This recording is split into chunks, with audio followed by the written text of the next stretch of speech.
22 जनवरी 1966 air India की flight 101 Mumbai के Santa cruise international airport से लंदन के लिए उड़ान भरती है। इस फ्लाइट को मुंबई से दिल्ली फिर बेरूट और जेनीवा होते हुए लंदन जाना था। इस जहाज में 117 लोग सवार थे। इन्हीं में से एक थे भारत के वो महान वैज्ञानिक जिनकी महत्वाकांक्षाओं ने विदेशी ताकतों की नींद उड़ा रखी थी।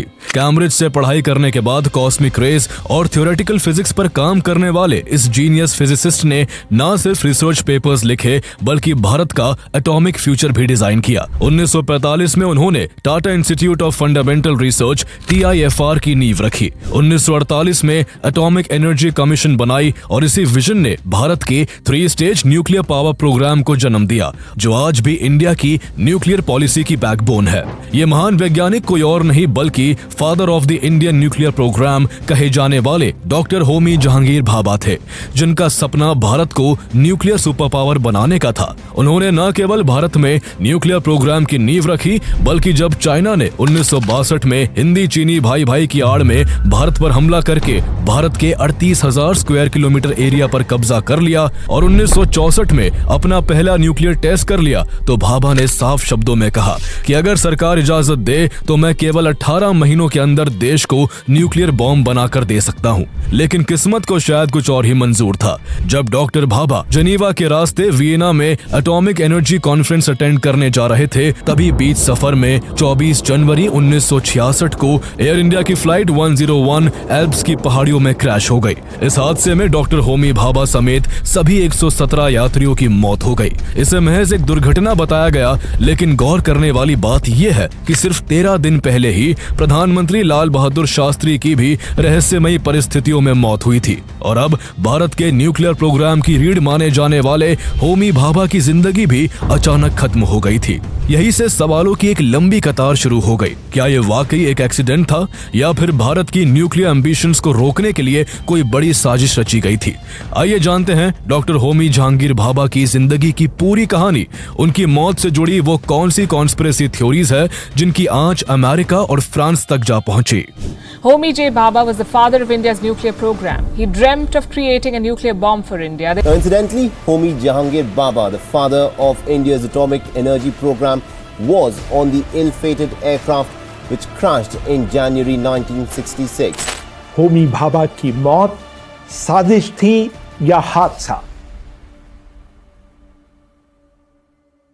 डॉक्टर होमी जहांगीर भाभा का जन्म 30 अक्टूबर 1909 को मुंबई की एक वेल्दी पारसी फैमिली में हुआ था। उनके पिता जहांगीर होरमुसजी भाभा एक जाने माने वकील थे और उनकी मां मेहरबाई प्रेमजी पांडे मुंबई के फेमस फिलेंथ्रोपिस्ट डिनशॉ पेटिट की ग्रैंडडॉटर थी। होमी जहांगीर भाभा का नाम होमी उनके दादा होरमुसजी भाभा के नाम पर रखा गया था, जो मैसूर में इंस्पेक्टर जनरल ऑफ एजुकेशन थे। होमी भाभा के परिवार का संबंध भारत के फेमस इंडस्ट्रियलिस्ट टाटा परिवार से भी था। उनकी बुआ मेहरबाई की शादी जमशेदजी टाटा के बड़े बेटे सर दोराबजी टाटा से हुई थी। इतने बड़े परिवार और रिश्तेदारी का प्रभाव होमी जहांगीर भाभा पर भी पड़ा। उन्होंने अपनी प्राइमरी एजुकेशन मुंबई के cathedral and John Connon school से पूरी की। स्कूल के दिनों से ही उन्हें साइंस और मैथ्स में काफी रुचि थी, जो उम्र बढ़ने के साथ बढ़ती ही चली गई। उन्होंने एल्फिनस्टोन कॉलेज से 12वीं की पढ़ाई की और ग्रेजुएशन करने के लिए मुंबई के रॉयल इंस्टीट्यूट ऑफ साइंस में एडमिशन ले लिया। इसी कॉलेज में पढ़ाई करते हुए उन्हें Nobel prize winner physicist Arthur Compton का एक पब्लिक लेक्चर अटेंड करने को मिला, जिसमें उन्होंने कॉस्मिक रेज और उसके इफेक्ट्स के बारे में बताया। ये पहली बार था जब होमी भाभा ने कॉस्मिक रेज के बारे में सुना था और उन्हें ये टॉपिक इतना एक्साइटिंग लगा कि उन्होंने फिजिक्स को ही अपने करियर के रूप में चुनने का फैसला कर लिया। साल 1927 में वो अपने पिता जहांगीर होरमुसजी और फूफा दोरब टाटा की इच्छा पर आगे की पढ़ाई के लिए इंग्लैंड चले गए। वो कैम्ब्रिज यूनिवर्सिटी के गॉनविल एंड केस कॉलेज में मैकेनिकल इंजीनियरिंग करने लगे। उनके पिता चाहते थे कि वो आगे चलकर एक बढ़िया इंजीनियर बने और टाटा स्टील में एज अ मेटलर्जिस्ट ज्वाइन करके फैमिली बिजनेस को आगे बढ़ाए। लेकिन कैम्ब्रिज यूनिवर्सिटी के दौरान होमी भाभा का झुकाव मैथ और थ्योरेटिकल फिजिक्स की ओर बढ़ता चला गया। ऐसे में उन्होंने एक दिन अपने पिता को एक लेटर लिखा। मेरा एक बिजनेसमैन बनने या फिर इंजीनियरिंग की जॉब में कोई इंटरेस्ट नहीं है। मैं फिजिक्स की पढ़ाई करना चाहता हूँ। मुझे इसे पढ़ना काफी सुकून देता है और मैं जानता हूँ कि यदि मुझे मौका दिया गया तो मैं इस क्षेत्र में काफी अच्छा करूंगा, क्योंकि कोई भी व्यक्ति अपना बेस्ट उसी फील्ड में दे सकता है जिससे उसका गहरा लगाव हो। अपने बेटे के इंटरेस्ट को देखते हुए उनके पिता ने उन्हें ऐसा करने की परमिशन तो दे दी, लेकिन एक शर्त भी रखी कि उन्हें मैकेनिकल ट्राइपोस को फर्स्ट डिवीजन से पास करना होगा। 3 साल बाद होमी भाभा ने न केवल मैकेनिकल ट्राइपोस बल्कि इसके बाद मैथमेटिक्स ट्राइपोस को भी फर्स्ट डिवीजन से पास कर लिया। इस दौरान उन्हें कई स्टूडेंटशिप्स भी मिली, जहां साल 1931 में उन्हें सैलोमन स्टूडेंटशिप इन इंजीनियरिंग मिली, तो वही अगले साल उन्हें राउस बॉल ट्रैवलिंग स्टूडेंटशिप से नवाजा गया। इसी दौरान साल 1932 में कार्ल एंडरसन द्वारा पॉजिट्रॉन की खोज हुई और डायराक की होल थ्योरी का फॉर्मुलेशन भी किया गया। इससे प्रभावित होकर होमी भाभा फिजिक्स के प्रति इतने फैसिनेट हो गए कि उन्होंने हाई एनर्जी फिजिक्स को ही अपनी जिंदगी बना लिया। इसके बाद उन्होंने थ्योरेटिकल फिजिक्स पर पीएचडी करना शुरू कर दिया। साल 1933 में उन्होंने इलेक्ट्रॉन शावर्स की भूमिका पर अपना पहला पेपर पब्लिश किया, जिसमें उन्होंने बताया कि किस तरह इलेक्ट्रॉन शावर्स कॉस्मिक रेडिएशन को एब्जॉर्ब करने में मदद करते हैं। अगले साल होमी भाभा को आइजैक न्यूटन स्टूडेंटशिप के लिए चुना गया, जिसे उन्होंने लगातार 3 साल तक बरकरार रखा। इस दौरान उन्हें अपनी रिसर्च पूरी करने के लिए यूरोप के कई प्रेस्टिजियस इंस्टीट्यूशंस और बड़े बड़े साइंटिस्ट के साथ भी काम करने का मौका मिला, जिससे काफी कम उम्र में उनकी वेस्टर्न कंट्रीज में अच्छी खासी पहचान बन गई। उन्हें Ernest Rutherford, Niels Bohr, Chadwick, Cockcroft, Dirac, Heitler, Kramers, Pauli और एनरिको फर्मी जैसे दुनिया के महान वैज्ञानिकों के साथ काम करने का मौका मिला, जिससे उन्हें उनकी खोज में काफी हेल्प मिली। अपने टैलेंट और डेडिकेशन की बदौलत होमी भाभा ने 1935 में अपनी thesis the absorption of cosmic radiation के लिए कैम्ब्रिज यूनिवर्सिटी से डॉक्टरेट की डिग्री हासिल कर ली। आगे चलकर उन्होंने हाई एनर्जी फिजिक्स पर 50 से अधिक रिसर्च पेपर पब्लिश किए और क्वांटम इलेक्ट्रोडायनेमिक्स के शुरुआती विकास में महत्वपूर्ण योगदान दिया। साल 1939 में होमी भाभा को इंग्लैंड की प्रेस्टिजियस रॉयल सोसाइटी ने मैनचेस्टर की एक फेमस लैबोरेटरी में रिसर्च करने का भी ऑफर दिया था, लेकिन कई सालों से यहाँ रहने की वजह से उन्हें अपनी फैमिली की काफी याद आ रही थी, इसलिए वो एनुअल वेकेशन पर इंडिया चले आए। इसी बीच इंग्लैंड वर्ल्ड वॉर 2 में इन्वॉल्व हो गया, जिस वजह से वो वापस इंग्लैंड नहीं जा सके। ये घटना फ्यूचर में भारत के लिए एक बड़ा वरदान साबित हुई। भारत आने के बाद उन्होंने बैंगलोर के Indian Institute of Science IISc में प्रोफेसर के तौर पर पढ़ाना शुरू किया, जिससे Nobel prize winner doctor CV Raman भी फिजिक्स के प्रोफेसर के तौर पर जुड़े हुए थे। आगे चलकर होमी भाभा ने IISc में कॉस्मिक रेज की खोज के लिए एक अलग डिपार्टमेंट की स्थापना भी की, ताकि भारत से भी इस क्षेत्र में नई प्रतिभाएं उभर सके। इसी इंस्टीट्यूट में वो भारत के एक और फेमस साइंटिस्ट विक्रम साराभाई से मिले, जिनके साथ मिलकर उन्होंने भारत की साइंस एंड टेक्नोलॉजी को नेक्स्ट लेवल तक ले जाने का काम किया। विक्रम साराभाई भी कैम्ब्रिज यूनिवर्सिटी से ही अपनी पढ़ाई कर रहे थे, लेकिन वर्ल्ड वॉर 2 के चलते उन्हें भी साल 1940 में इंग्लैंड से वापस भारत लौटना पड़ा था और डॉक्टर CV रमन के बुलाने पर वो भी IISc से रीडर के तौर पर जुड़ गए थे। तब तक Homi Bhabha cosmic rays research department के प्रोफेसर बन चुके थे। विक्रम साराभाई का इंटरेस्ट भी कॉस्मिक रेज में ही था। इस तरह से कॉस्मिक रेज दोनों को एक दूसरे के करीब ले आई और फिर दोनों में ऐसी दोस्ती हुई जो मरते दम तक कायम रही।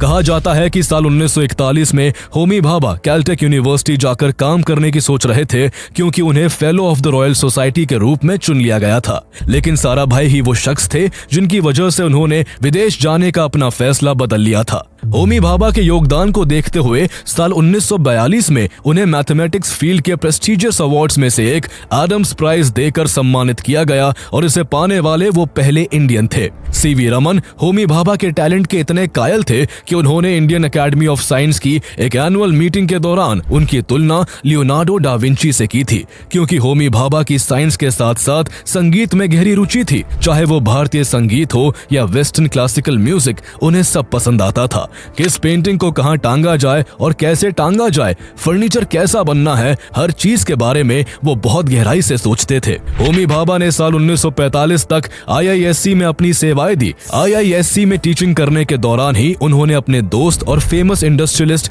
JRD टाटा को फंडामेंटल फिजिक्स की एक रिसर्च इंस्टीट्यूट खोलने का प्रस्ताव दिया, जिसके लिए JRD टाटा तैयार हो गए। इसके बाद साल 1945 में टाटा के फंड से होमी भाभा ने Tata institute of fundamental fundamental research TIFR की स्थापना की और वही इसके पहले डायरेक्टर भी बने। 2 साल बाद 1947 में भारत गुलामी की बेड़ियों को तोड़कर आजाद हुआ और पंडित जवाहरलाल नेहरू देश के पहले प्राइम मिनिस्टर बने। उस दौर में जब भारत अपनी बुनियादी जरूरतें पूरी करने के लिए भी जूझ रहा था, उस समय न्यूक्लियर एनर्जी को विकसित करने का ख्याल सिर्फ एक दूर का सपना लगता था।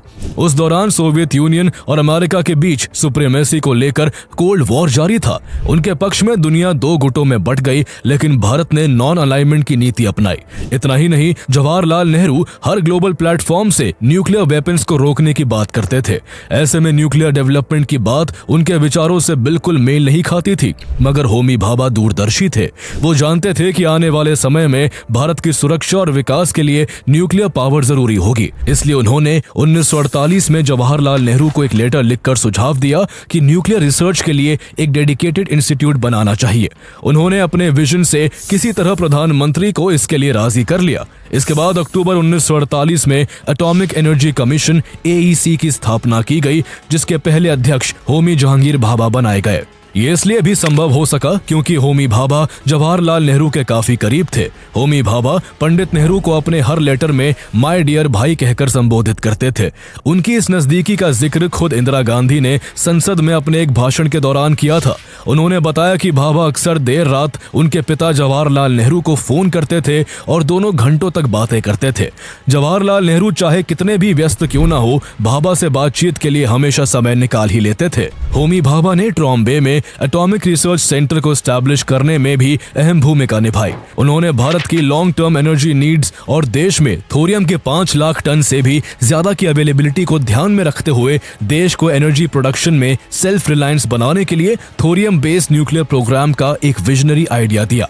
भाभा का आइडिया इतना यूनिक और फ्यूचरिस्टिक था कि सरकार ने जल्दी ही इसे अपने फ्यूचर प्लान का हिस्सा बना लिया और इस पर काम शुरू कर दिया। आज होमी भाभा के चलते थोरियम रिसर्च में भारत दुनिया के लीडिंग नेशंस में गिना जाता है। साल 1954 में भारत सरकार ने साइंस एंड टेक्नोलॉजी के क्षेत्र में होमी भाभा के योगदान को देखते हुए उन्हें देश के second highest civilian honours Padma Bhushan से सम्मानित किया। यही नहीं, उन्हें 5 बार नोबेल प्राइज के लिए भी नॉमिनेट किया गया, लेकिन उन्हें यह सम्मान नहीं मिल सका। साल 1955 में उन्हें यूनाइटेड नेशंस द्वारा आयोजित first international conference on the peaceful uses of atomic energy का प्रेसिडेंट चुना गया, जिसमें 73 देशों के 1428 मेंबर्स मौजूद थे।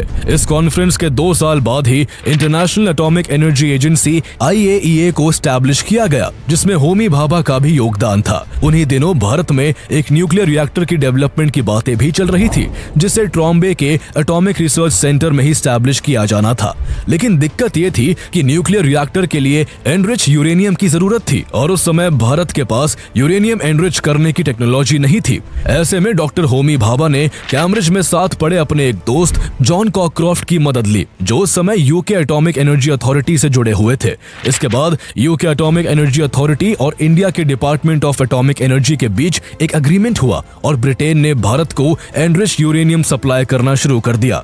होमी भाभा के प्रयासों से ही कनाडा भारत में एक 40 मेगावाट का रिसर्च रिएक्टर स्टैब्लिश करने के लिए सहमत हुआ। इसका नतीजा ये हुआ कि अगस्त 1956 में भारत ने अपना पहला न्यूक्लियर रिएक्टर डेवलप कर लिया, जिसे अप्सरा के नाम से जाना जाता है। यही से भारत में न्यूक्लियर वेपन्स बनाने के दरवाजे खुल गए।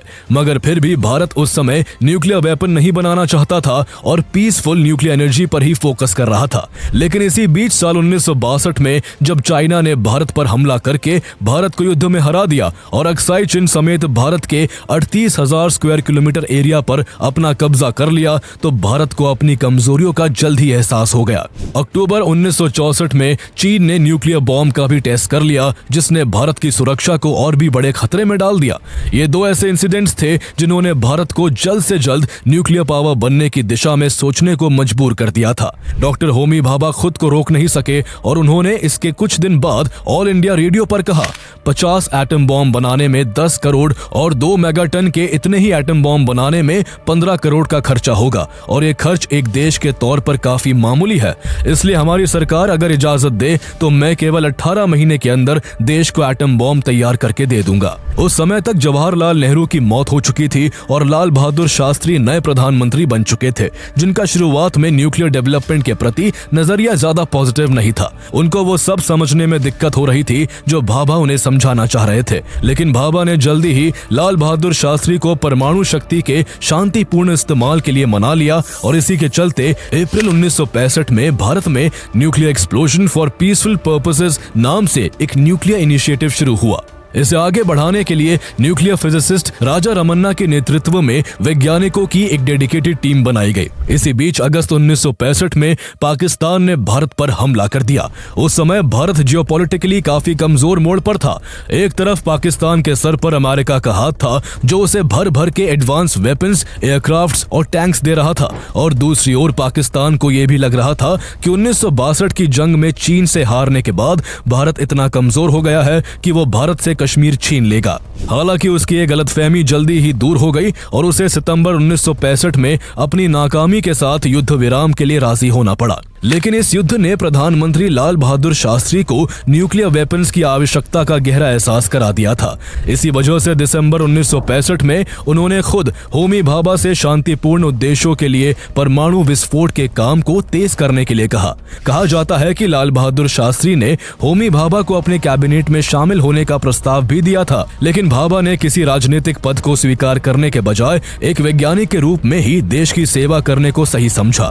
चूंकि डॉक्टर होमी भाभा पहले ही कह चुके थे कि वो केवल 18 महीनों में न्यूक्लियर वेपन्स बना सकते हैं और अब प्रधानमंत्री लाल बहादुर शास्त्री का भी उन्हें पूरा सपोर्ट था, इसलिए काफी संभावना थी कि 1966 के अंत या 1967 के शुरुआत तक भारत एक न्यूक्लियर पावर बन सकता था।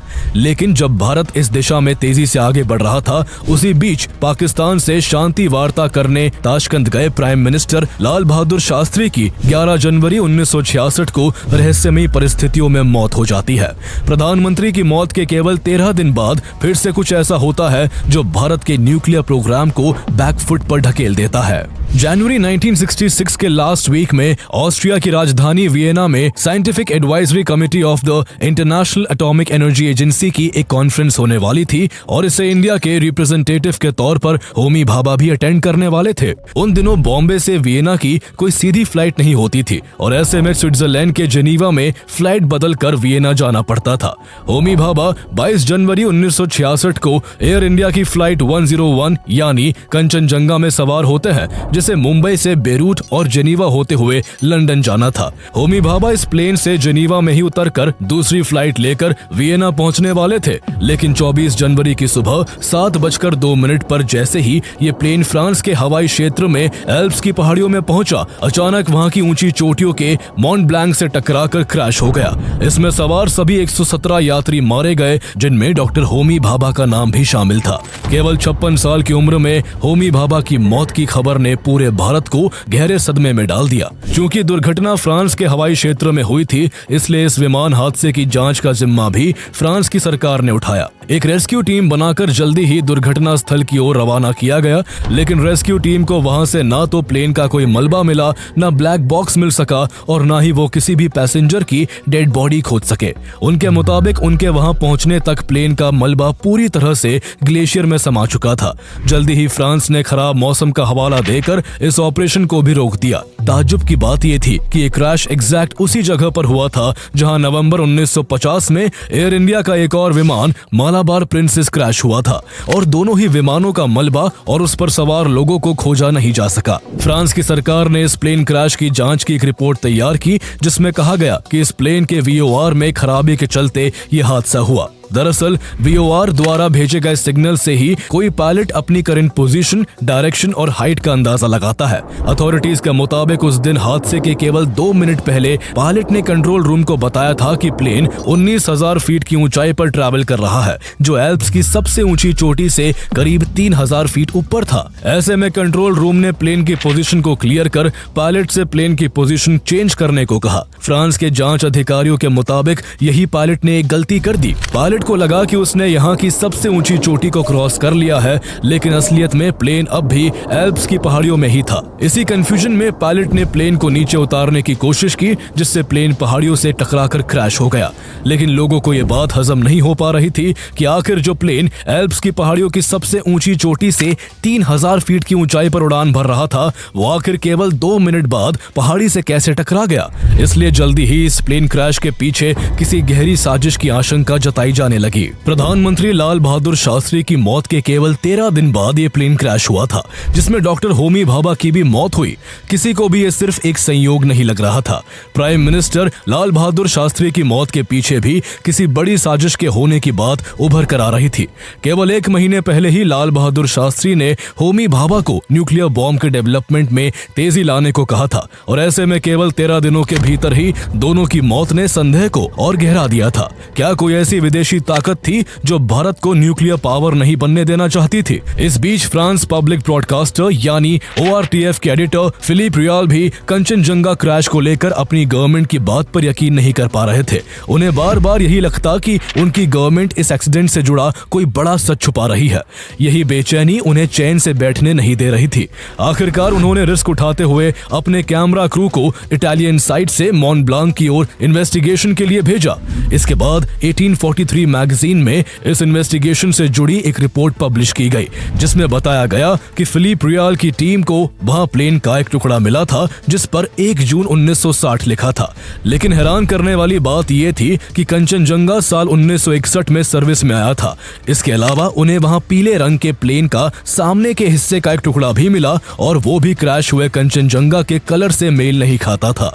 ऐसे में फ्रेंच गवर्नमेंट की रिपोर्ट का झूठा होने का शक और गहरा गया। इससे फ्रांस की सरकार पर जांच अच्छे से ना करने और इस प्लेन एक्सीडेंट से जुड़े सच को दबाने के आरोप लगने लगे। इसके बाद ORTF ने अपनी एक और टीम को प्लेन के ब्लैक बॉक्स की तलाश में मॉन्ट ब्लांक भेजा।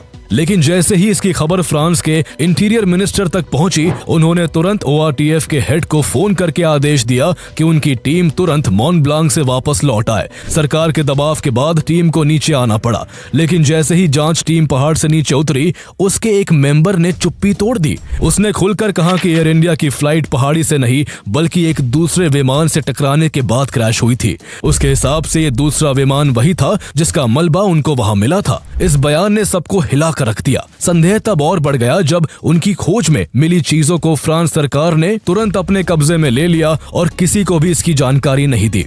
ORTF की जांच के बाद भले ही होमी भाभा की मौत से जुड़ी अलग अलग थ्योरीज पर चर्चा होती रही, लेकिन उनमें से कोई भी इतनी मजबूत नहीं थी कि बड़ी हेडलाइंस बना सके। लेकिन करीब 4 दशक बाद साल 2008 में एक किताब conversations with the crow publish हुई, और इसमें होमी भाभा की मौत से जुड़े ऐसे दावे किए गए जिसने सबके होश उड़ा दिए और शक की सुई अमेरिका की ओर घूम गई। ये बुक CIA के पूर्व अधिकारी रॉबर्ट क्राउली और फेमस जर्नलिस्ट ग्रेगरी डगलस के बीच हुई बातचीत का एक कलेक्शन थी। CIA में क्राउली को क्रो के नाम से जाना जाता था और उन्होंने अपना पूरा करियर वहां के डायरेक्टोरेट ऑफ प्लान्स में बिताया था, जिसे डिपार्टमेंट ऑफ डर्टी ट्रिक्स भी कहा जाता है। क्राउली और डगलस के बीच गहरे संबंध थे। इसी वजह से क्राउली ने उनसे कई सीक्रेट इश्यूज पर खुलकर बातें की थी। इतना ही नहीं, उन्होंने डगलस को सीक्रेट डॉक्यूमेंट से भरे 2 बक्से भी सौंपे और निर्देश दिया कि इनका खुलासा केवल उनकी मौत के बाद ही किया जाए। यही वजह थी कि ग्रेगरी डगलस ने रॉबर्ट क्राउली की मौत के 8 साल बाद इस किताब को पब्लिश किया। इस किताब में 5 जुलाई 1996 को ग्रेगरी डगलस और रॉबर्ट क्राउली के बीच हुई एक टेलीफोनिक कॉन्वर्सेशन भी दर्ज है, जिसमें क्राउली ने कहा 1960s में अमेरिका और भारत के रिश्ते अच्छे नहीं थे। उस समय इंडिया अपने परमाणु बम पर काम करना शुरू कर चुका था। भारत ये दिखाने की कोशिश कर रहा था कि वो कितना चालाक है और जल्दी ही दुनिया की एक बड़ी ताकत बनने जा रहा है। क्राउली ने आगे बताया कि भारत सोवियत यूनियन के और करीब आता जा रहा था और इस पूरी पहल के पीछे होमी भाभा का दिमाग था। उनके पास न सिर्फ परमाणु बम बनाने की पूरी क्षमता थी, बल्कि उन्होंने साफ कर दिया था कि दुनिया की कोई भी ताकत उन्हें और भारत को न्यूक्लियर पावर देशों के बराबरी करने से नहीं रोक सकती। क्राउली के मुताबिक सोवियत से भारत की बढ़ती नजदीकी और होमी भाभा के नेतृत्व में देश के परमाणु शक्ति बनने की संभावना ने अमेरिका को चिंतित कर दिया था। इसलिए CIA ने होमी भाभा की मौत की साजिश रची और उन्हें मारने उतारने के लिए एयर इंडिया की फ्लाइट 101 जिसमें होमी भाभा सवार थे उसके कार्गो होल्ड में बम लगा दिया। इसी कॉन्वर्सेशन में क्राउली ने यह भी दावा किया कि लाल बहादुर शास्त्री की ताशकंद में हुई रहस्यमयी मौत के पीछे भी CIA का हाथ था। क्राउली के इस दावे में इसलिए भी वजन था क्योंकि पास्ट में CIA कई देशों के इंपॉर्टेंट पर्सनालिटीज की जान ले चुकी थी। भाभा की मौत से कुछ साल पहले CIA ने इटली के एक तेल व्यापारी एनरिको मेटाई को सिर्फ इसलिए मरवा दिया था क्योंकि उसने अपने पैसों से इटली के पहले न्यूक्लियर रिएक्टर का काम शुरू करवाया था। इसलिए होमी भाभा की मौत की साजिश रचने में अमेरिका के हाथ होने के दावे में लोगों को सच्चाई नजर आई और इस पर काफी बातें होने लगी। लेकिन उस समय तक रॉबर्ट क्राउली की मौत हो चुकी थी, इसलिए धीरे धीरे ये मामला दबने लगा। लेकिन कहानी यही खत्म नहीं हुई। इस कहानी में नया मोड़ तब आया जब हादसे के लगभग 50 साल बाद 2017 में फ्रांस के मशहूर बिजनेसमैन और sportsman Daniel Roche air crashes की जांच में अपनी गहरी दिलचस्पी के चलते एल्प्स की बर्फीली पहाड़ियों में जा पहुंचे। रॉश ने अपनी टीम के साथ गहन खोजबीन की और जल्द ही उन्होंने वहां से कुछ सीट बेल्ट, कॉकपिट का एक हिस्सा और एक फ्लेयर पिस्टल, एक कैमरा और डॉक्यूमेंट से भरा एक बैग खोज निकाला।